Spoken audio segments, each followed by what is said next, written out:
Hello young minds, welcome back to triple T academy. So ಯಾರೆಲ್ಲ ವಿದ್ಯಾರ್ಥಿಗಳು NEET and JEE ಅಥವಾ other competitive ಎಕ್ಸಾಮ್ಸ್ಗೆ prepare ಆಗ್ತಿರ್ತಿರೋ, so ಅವ್ರಿಗೆ 2-3 ದಿನದಿಂದ ಗೊಂದಲಗಳು ಶುರುವಾಗಿದೆ ಅಂತ ಭಾವಿಸ್ತೀನಿ. ವೈ? ಬಿಕಾಸ್ ಎಷ್ಟೊಂದು ನ್ಯೂಸ್ ಔಟ್ಲೆಟ್ಗಳು ಆ್ಯಂಡ್ ದೆನ್ ಸೋಷಿಯಲ್ ಮೀಡಿಯಾದಲ್ಲಿ JEE ನೀಟ್ ನಾವು in class 11th. So class 11th ಅಲ್ಲಿ ನೀವು JEE ಅಥವಾ ನೀಟನ್ನು ಅಟೆಂಪ್ಟ್ ಮಾಡ್ಬೋದು ಅನ್ನೋ ಸುದ್ದಿ ಹಲವಾರು ಕಡೆ ಹರಿದಾಡ್ತಿದೆ.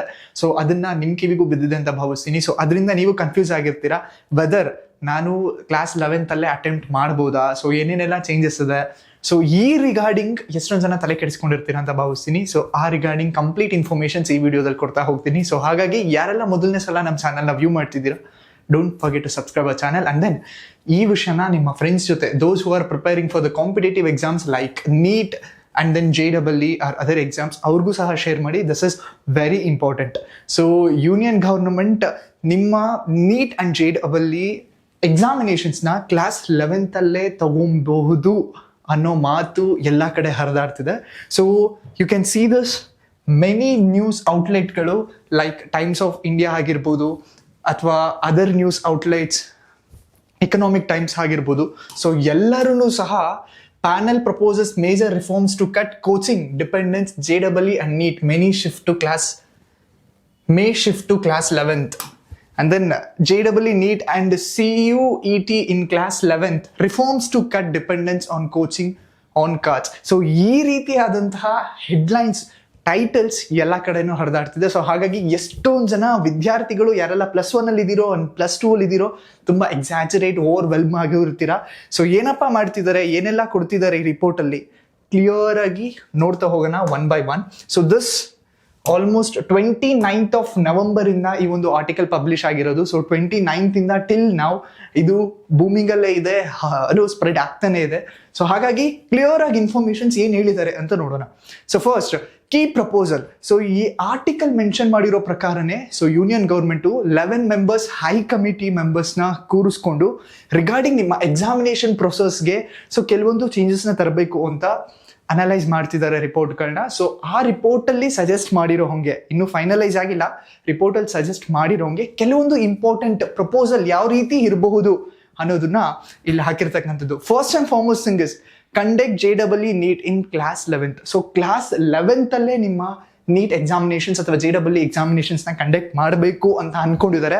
And then exam held twice a year, April and November. So earlier only yearly once appear ಮಾಡ್ತಿದ್ರು. ಸೊ ಇವಾಗ ಟ್ವೈಸ್ ಅ ಇಯರ್ ಎಕ್ಸಾಮ್ನ ಕಂಡಕ್ಟ್ ಮಾಡಬೇಕು ಅಂತ ಅನ್ಕೊಂಡಿದ್ದಾರೆ. Coaching hours accepted to 2 to 3 hours a day. So ಎಷ್ಟೊಂದು ಜನ ದೋಸ್ who are preparing for JEE and then NEET ಎಕ್ಸಾಮ್ಸ್ಗೆ ಅವ್ರು ಸ್ಕೂಲ್ ಮುಗಿಸ್ಕೊಂಡು ಆಗಿದ ತಕ್ಷಣ 5 to 6 hours ಆಫ್ ಕೋಚಿಂಗಿಗೂ ಹೋಗಿ ಪ್ರಿಪೇರ್ ಆಗ್ತಿದ್ರು. So lot of students mental health ಇಂದ, ಸ್ಟ್ರೆಸ್ ಇಶ್ಯೂಸ್ ಇಂದ, ಸೊ ತುಂಬ ಎಷ್ಟೊಂದು ಜನ ಸ್ಟೂಡೆಂಟ್ಸ್ ಸೂಸೈಡು ಸಹ ಮಾಡ್ಕೊಂಡಿದ್ರು. ಆ ಒಂದು ಪಾಯಿಂಟ್ನ ಮೈಂಡಲ್ಲಿ ಇಟ್ಕೊಂಡು 2 to 3 hours ಕಟ್ ಡೌನ್ ಮಾಡಬೇಕು ಅಂತಲೂ ಪ್ಲಾನ್ ಮಾಡ್ತಿದ್ದಾರೆ. Align school syllabus with entrance exams. So ನಿಮ್ಮ ಎಂಟ್ರೆನ್ಸ್ ಎಕ್ಸಾಮ್ ಸಿಲೆಬಸ್ ಏನಿದೆ, ನಿಮ್ಮ ಸ್ಕೂಲ್ ಸಿಲೆಬಸ್ ಏನಿದೆ, ಸೊ ಎರಡನ್ನೂ ಕಂಬೈನ್ ಮಾಡಬೇಕು. ಸೊ ದಟ್ ಎರಡನ್ನೂ ಸಹ ಇಂಪಾರ್ಟೆಂಟ್ ಆ್ಯಂಡ್ ದೆನ್ 2 ಮಾರ್ಕ್ಸ್ನೂ ಕನ್ಸಿಡರ್ ಮಾಡಬೇಕು ಅಂತ ಅಂದ್ಕೊಂಡಿದ್ದಾರೆ. Hybrid evaluation, board plus entrance exam. Earlier ಬರೀ ನಿಮ್ದು ಎಂಟ್ರೆನ್ಸ್ ಎಕ್ಸಾಮ್ ಮಾತ್ರ ಮಾಡ್ತಿದ್ರು, ಬಟ್ ನಾವು ಬೋರ್ಡ್ ಎಕ್ಸಾಮು ಸಹ ಕನ್ಸಿಡರ್ ಮಾಡಬೇಕು ಅಂತ ಅನ್ಕೊಂಡಿದ್ದಾರೆ. So these are the very important key proposal that has been discussed in 11 member committee ಏನಿದೆ ಅದರಲ್ಲಿ ಡಿಸ್ಕಸ್ ಆಗಿರೋದು according to the news outlets. Purpose of reforms, ಎಂತಕ್ಕೆ ಈ ರಿಫಾರ್ಮ್ಸ್ ಬೇಕಾಗುತ್ತೆ, very important. Reduce dependence on private coaching. So ಇದು ಯಾರು helpful ಆಗುತ್ತಪ್ಪ ಅಂದರೆ, ಎಷ್ಟೊಂದು ಜನ ರೂರಲ್ ಬ್ಯಾಕ್ಗ್ರೌಂಡ್ ಇರೋರು ಕೋಚಿಂಗ್ಗೆ ಅಫೋರ್ಡ್ ಮಾಡೋದಕ್ಕೆ ಆಗ್ತಿರಲ್ಲ. ಸೊ ದಟ್ ಯಾರೆಲ್ಲ ಕೋಚಿಂಗ್ ಹೋಗಿ ಹೈ ಸ್ಟ್ಯಾಂಡರ್ಡ್ ಟೈರ್ 1 ಸಿಟಿಲಿ ಇರ್ತಾರೋ ಅವರು ಕಾಂಪೀಟ್ ಮಾಡೋದು ಕಷ್ಟ ಆಗ್ತಿರುತ್ತೆ. ಸೊ ಅಲ್ಲಿ ಫೇರ್ ಕಾಂಪಿಟೆನ್ಸಿ ತರಬೇಕು ಅನ್ನೋದಕ್ಕೋಸ್ಕರ ಮೇ ಬಿ ಈ ಚೇಂಜಸ್ ತರ್ತಿರ್ಬೋದು. And then minimise students stress.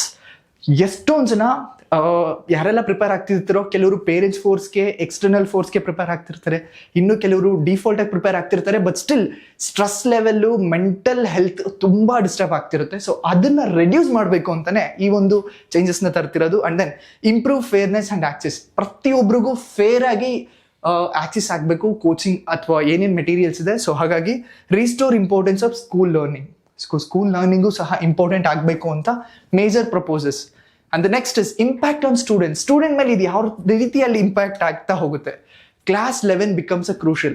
So ಎಷ್ಟೊಂದು ಜನ ವಿದ್ಯಾರ್ಥಿಗಳು +2 ವಿಚ್ ಮೀನ್ಸ್ ಕ್ಲಾಸ್ 12ಗೆ ಬಂದ್ಮೇಲೆ ನೀವು ಕ್ರೂಷಲ್ ಆಗ್ತಿದ್ರಿ, ಬಿಕಾಸ್ ಬೋರ್ಡ್ ಎಕ್ಸಾಮ್ಗೆ ಅಪ್ರೋಚ್ ಮಾಡಬೇಕು, ಎಂಟ್ರೆನ್ಸ್ ಎಕ್ಸಾಮ್ಸ್ಗಳು ಬರುತ್ತೆ, ಹಾಗೆ ಹೀಗೆ ಅಂತ.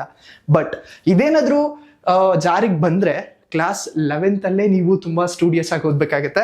More flexibility with multiple attempts. So 2 attempts ಕೊಡ್ತಿರೋದ್ರಿಂದ ನಿಮಗೆ ಮಲ್ಟಿಪಲ್ ಅಟೆಂಪ್ಟ್ಸ್ ಸಿಗ್ತಾ ಹೋಗುತ್ತೆ. Lower coaching pressures. So 2 to 3 hours coaching ಪ್ರೆಷರ್ನ ಕಟ್ ಮಾಡಬಹುದು. And then potential advantage for rural students. ಆಗಲೇ ಹೇಳ್ದಂಗೆ ರೂರಲ್ ಸ್ಟೂಡೆಂಟ್ಸ್ಗೂ ಸಹ ಫೇರ್ ಕಾಂಪಿಟೆನ್ಸಿಸ್ ಮಾಡ್ಬೋದು Tier 1 or ಸಿಟಿ ಸ್ಟೂಡೆಂಟ್ಸ್ ಜೊತೆಗೆ. ಸೊ ಕರೆಂಟ್ ಸ್ಟೇಟಸ್ ಏನಿದೆ, very important, proposal submitted to the government panel and then not yet officially approved. So this is very important. ಇದಿನ್ನೂ discussion ಅಲ್ಲೇ ಇದೆ. So once ಇದನ್ನ respective ಅಥಾರಿಟಿಗೆ submit ಆದ್ಮೇಲೆ they will take a call. They will also go through this entire detailing report and then they will take a call. ಎಷ್ಟು ಯಾರೆಲ್ಲ ಈ education sector ಅಲ್ಲಿ ರೆಸ್ಪೆಕ್ಟಿವ್ ಪರ್ಸನ್ಸ್ನ ಮೀಟಿಂಗ್ನ ಮಾಡಿ and then they will take at call. If it is improved or if it is ಈ ಒಂದು ಏನೇನೆಲ್ಲ ಚೇಂಜಸ್ನ ಜಾರಿಗೆ ತಗೊಂಡ್ರೆ changes likely from 26-27 onwards. So 26-27 academic year ge maybe changes ಆಗಬಹುದು, may not be also. So this is very important. So ಎಷ್ಟೊಂದು ಜನ ವಿದ್ಯಾರ್ಥಿಗಳಿಗೆ ಈ ರಿಗಾರ್ಡಿಂಗ್ಗೆ ಕ್ವಶನ್ಸ್ ಇರುತ್ತೆ. ಸೊ ಈ ಥರ ಚೇಂಜಸ್ ಬಂದರೆ ಸ್ಟೂಡೆಂಟ್ಸ್ಗೆ ಹೆಲ್ಪ್ಫುಲ್ ಆಗುತ್ತಾ ಇಲ್ವೋ ಅನ್ನೋದನ್ನ ಕಮೆಂಟ್ ಬಾಕ್ಸಲ್ಲಿ ಎಸ್ ಅಂತ ತಿಳಿಸಿ.